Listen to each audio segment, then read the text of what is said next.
This company convinced investors it was worth $47 billion, not by inventing revolutionary technology, but by renting offices, redesigning them, and renting them out again.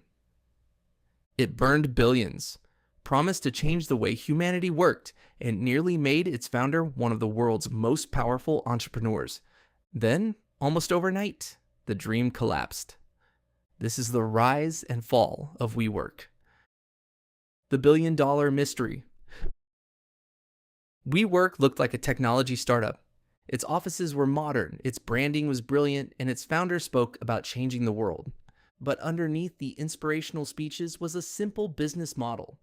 WeWork signed expensive, long-term building leases and rented the space to customers through shorter, flexible contracts. When offices were full, the model looked powerful. But when customers left, WeWork still had years of rent to pay. It was a risky real estate company disguised as a fast-growing technology revolution. How it started. WeWork was founded in New York in 2010 by Adam Neumann and Miguel McKelvey. Their idea was simple: transform boring office buildings into energetic communities where entrepreneurs, freelancers, and startups could work together. Members didn't just receive a desk. They received stylish offices, free coffee, events, networking opportunities, and the feeling that they belonged to something bigger. The idea arrived at the perfect time.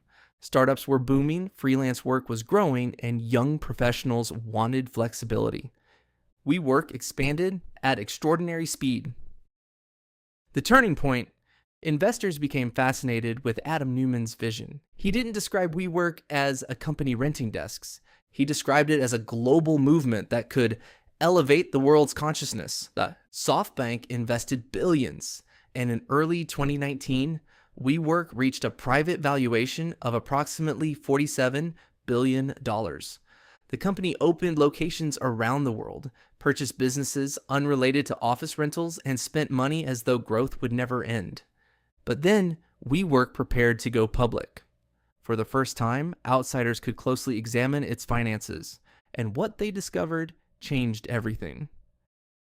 The hidden strategy.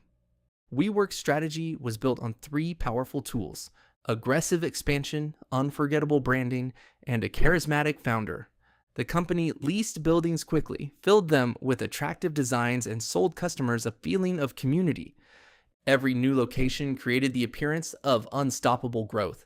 But expansion was also hiding enormous losses. WeWork was committing to years of fixed rental payments while offering customers the freedom to leave much sooner. The company depended on continuous growth, cheap financing, and strong demand. The moment investors stopped believing the story, the entire system became vulnerable. The biggest mistake. WeWork's greatest strength became its greatest weakness. Adam Neumann's confidence had attracted billions of dollars, but his unusual control over the company and a series of conflicts of interest alarmed investors. The company's 2019 IPO documents revealed massive losses, questionable corporate governance, and a business model far riskier than its valuation suggested.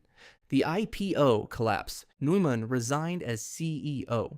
WeWork's valuation crashed. Thousands of employees lost their jobs, and SoftBank was forced to rescue the company. WeWork eventually entered the public market through a SPAC in 2021. But the fundamental problems remained. Then, remote work weakened office demand, interest rates increased, and WeWork's expensive leases became an even heavier burden. In November 2023, the company filed for Chapter 11 bankruptcy protection. A business once valued at $47 billion had become one of the most spectacular corporate collapses in modern history. Where WeWork is today. But WeWork did not completely disappear. In June 2024, it emerged from bankruptcy as a private company after eliminating more than $4 billion in debt, renegotiating leases, and closing unprofitable locations. Under new leadership, WeWork has moved away from reckless expansion and toward disciplined, profitable growth. It still operates flexible workspaces across major global cities, but today's WeWork is smaller, more cautious, and increasingly uses management or revenue sharing agreements instead of carrying every risky lease itself. The original billion-dollar dream may have collapsed, but the core idea of flexible office space survived. The business lesson: WeWork teaches entrepreneurs one unforgettable lesson. A powerful story can attract investors, but it cannot permanently hide a weak business model. Growth is not the same as profitability. A high valuation is not the same as real value. And charisma is not a replacement for financial discipline. The best businesses do not grow at any cost. They grow only when every new customer, product, and location makes the company stronger, not more vulnerable.